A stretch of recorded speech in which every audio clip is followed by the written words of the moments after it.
அரசியல்லாம் வந்து பார்த்தீங்கன்னா சும்மா வேற மாதிரி இருக்கும், வெறித்தனமாக இருக்கும். அதான் சொல்லிட்டாரு, இதுதான் இனிமேட்டு ஸ்ட்ராங்காக இருக்கும்னு. அதோட எண்டு தான் இது.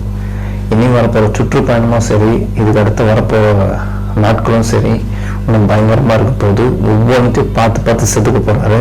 ஏன்னா இப்போ பேசுனதெல்லாம் வச்சு பார்த்தீங்கன்னா அவரோட முன்னேற்பதுலாம் வேற மாதிரி இருக்க போகுது. இன்னும் எடுத்துக்கிட்ட பிரச்சாரம்லாம் வந்து இருக்கும். ஏன்னா இப்பயே சொல்லியாச்சு, முழுக்க முழுக்க இது வந்து ஸ்டாலின் அவர்கள், சிஎம் அவர்கள் மட்டும் தாக்கியிருக்காரு. ஏன்னா அல்லசிலங்களாம் தாக்க அவர் விரும்ப மாட்டார். நம்ம டார்கெட் யாரு? மெயின் தலை, அதை தூக்கிடணும், அவ்வளோதான். அது தூக்கிட்டாவே மற்றவங்க எல்லாமே சைலண்ட் ஆகிடும்ன்றதான் அவர் எண்ணம். ஸோ எஸ்ஐடியும் போட்டிருக்காங்க, அது கூடிய விரைவில் அதுக்கான அப்டேட்டும் வந்துடும்.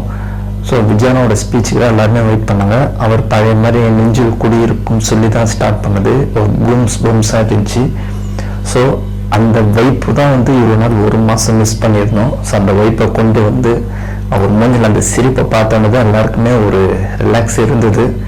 ஸோ அதுலேருந்து தொடர்ந்து தான் வந்து ஒரு சவுக்கடி அடித்து பேசி திமுக சைலண்ட் ஆகினார். இதுக்கப்புறம் வரப்போகிற நாட்களில் இது ஒரு டிபேட் ஆகி இதில் ஒரு கதருவாங்க. இது யார் கதருவாங்கன்றது உங்களுக்கு தெரியும். சும்மா பொய்யான ஒரு பத்திரிக்கை கொஞ்சம் மீடியா கொஞ்சம் இதை பண்ணிட்டாரா அப்படியா அப்படின்லாம் பேசுவாங்க. இன்னொரு சைடு பார்த்தீங்கன்னா வாடகை வாய்களில் ஒரு பக்கம் கதறும். இந்த கதறல் பண்ணுறதே விஜயனுக்கு வேலை தான். யாரும் ஒருத்தர் கதறு விட்டுனே இருக்கணுன்றாரு. 40 நாள் உங்களுக்கு கேப் விட்டுட்டோம், இதுக்கப்புறம் கதறுங்க. இதுக்கப்புறம் கதற வேண்டிய வேலை மட்டும்தான் உங்களுக்கு. 40 நாள் ஏதோ ஒரு ஆயிடுச்சு, அது நடத்திட்டீங்க. இப்போ அது கூடிய விரைவில் அதுக்கான ரிசல்ட் வந்துடும். உங்கள் அப்பாங்களாம் வந்திருக்காங்க, சிபிஐலாம். ஸோ அதுக்கான ரிசல்ட்டு யாருன்றதெல்லாம் தெரிஞ்சிடும். மொத்த பேரும் தூக்க போகிறோம். இது யாரெல்லாம் இன்வால்வ் ஆகும் எல்லாருமே தூக்கி உள்ளே உட்கார வச்சு டவுசர் கட்ட போகிறோம். அது மட்டும் உண்மை. ஸோ கூட விஜயண்ணோட அடுத்த கட்ட நகர்வுன்றது வந்து வெயிட் பண்ணி பார்க்கலாம். ஸோ விஜயண்ணோட சீஸ் மரண வெயிட்டிங்காக இருந்துச்சு. அவர் மூஞ்சை பார்த்த பிறகுதான் கொஞ்சம் எல்லாருக்குமே வந்து நிம்மதி.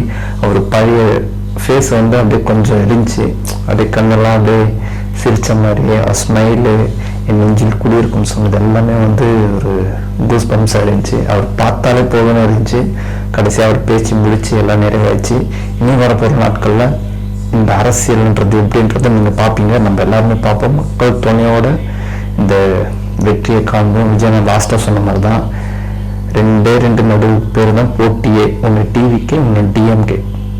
இனிமேட்டு இந்த அரசியல் வந்து சும்மா தீயாக இருக்கும், இன்னும் ஸ்ட்ராங்காக இருக்கும்.